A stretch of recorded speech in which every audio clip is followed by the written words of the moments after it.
Thank you for checking out this video. This is going to be another little quick update on the VFC M16 gas blowback rifle and the the VFC's V3 AR platform basically.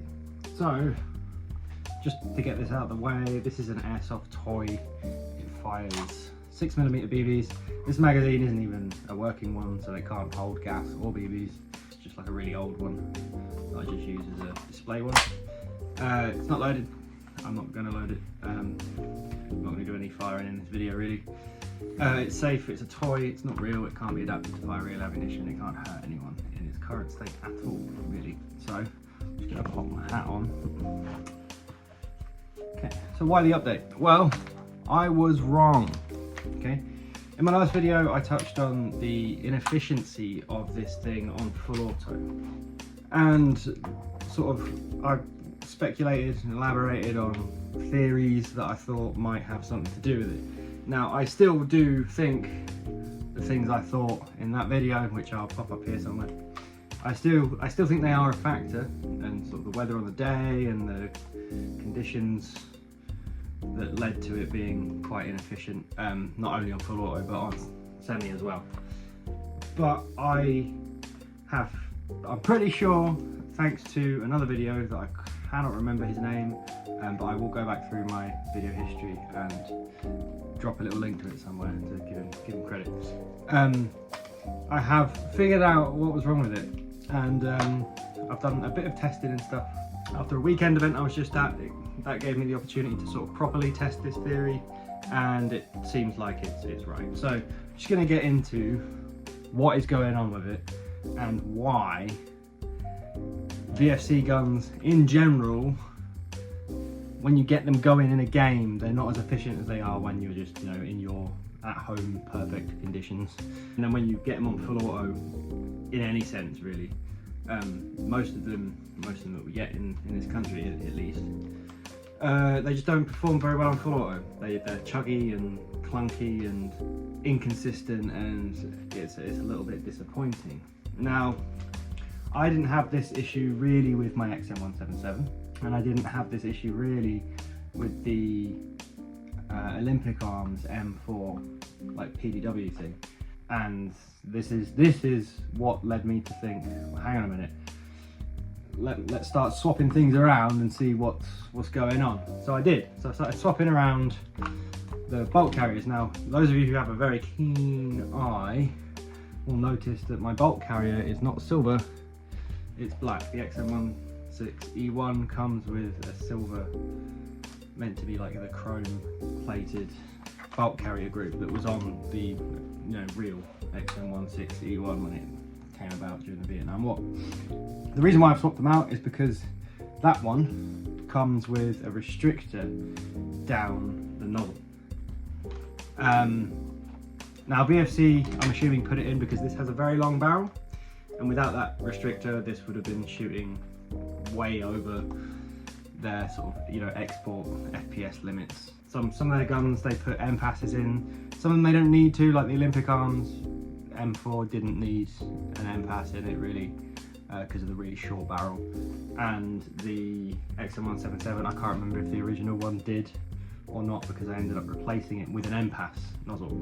That meant I had to play with two other bolt carriers from the other guns, the Olympic Arms one that doesn't have a restrictor, and the XM177 one that has an N pass. As soon as I dropped the M pass nozzle into this, it absolutely fucked on full auto. And actually, I will do a bit of dry fire, 2 secs. I believe currently in there now is the Olympic Arms one that doesn't have an M pass, but it also doesn't have the restrictor in it. You can already tell, and I'll throw in some footage from the original bolt carrier so you can compare, and the N pass one that's even better. Bear in mind I've done this a few times and I've not topped up the gas. That was the 5th and 6th time I'd done bursts like that on that mag of gas. that is how this should work. Yeah. Alright, so final one. This is the one with the M-Pass. This is the OG. And I've taken the one out of this. But bear in mind, this has a very short barrel. So this is going to see what that does. No M-Pass, no restrictor. So you can see what it will be like if you just take the restrictor out of this. But if you do that, the FPS will be too high because this barrel's way longer than this little, like, it's like an 8-inch barrel, I think. That's still the same gas as well, bear in mind. So I haven't put any more gas in the mag. So it's definitely a restrictor problem. You can see it in there. I have pushed it down. It was further towards the end of the nozzle. I pushed it down to try and see if I can get it out. And it doesn't make it any better or worse, because obviously when the gas is going through it, shut up Beans. When the gas is going through it, it just pushes it back up to the end anyway.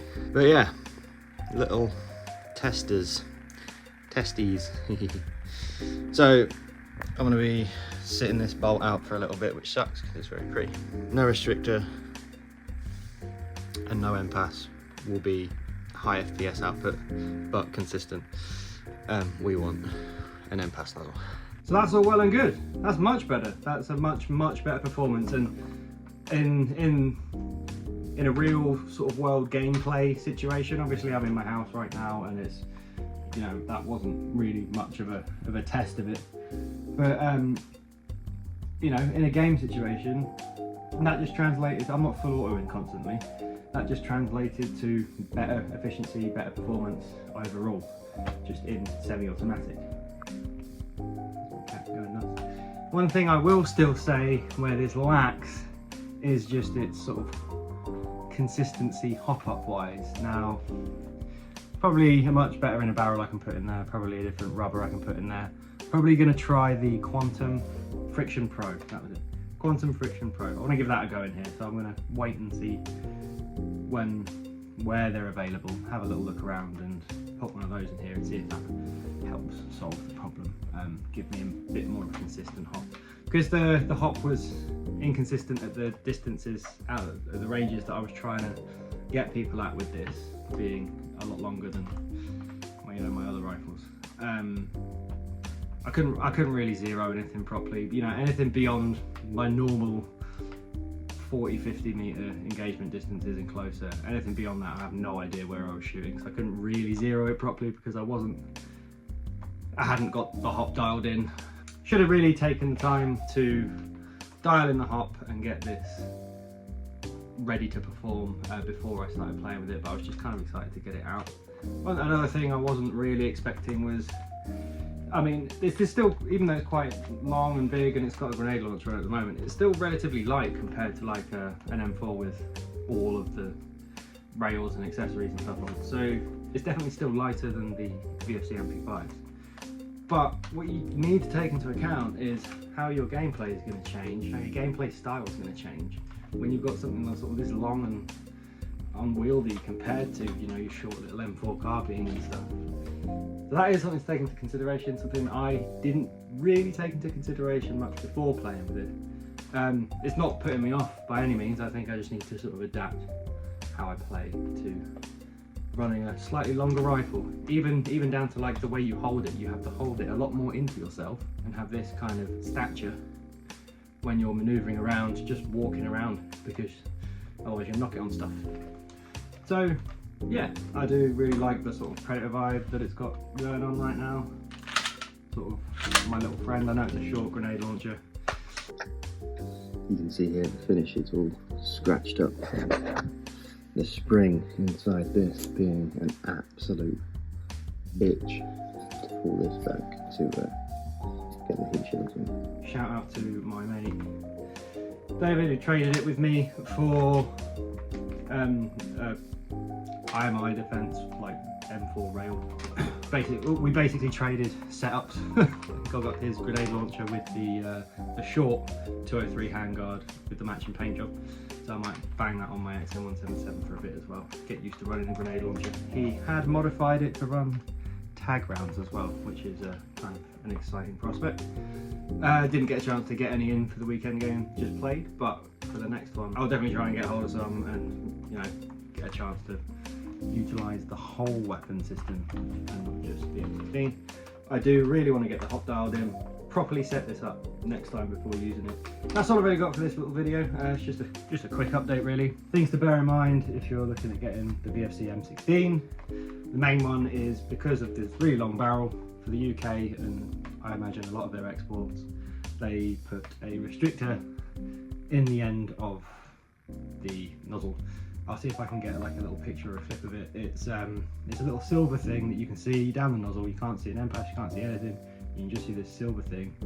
You got to take the nozzle out of the bolt carrier and take it apart to get it out, as far as I'm aware. Feel free to correct me if I'm wrong, give me some instructions on how to do it if that's not the case. I ended up just poking mine down into the nozzle.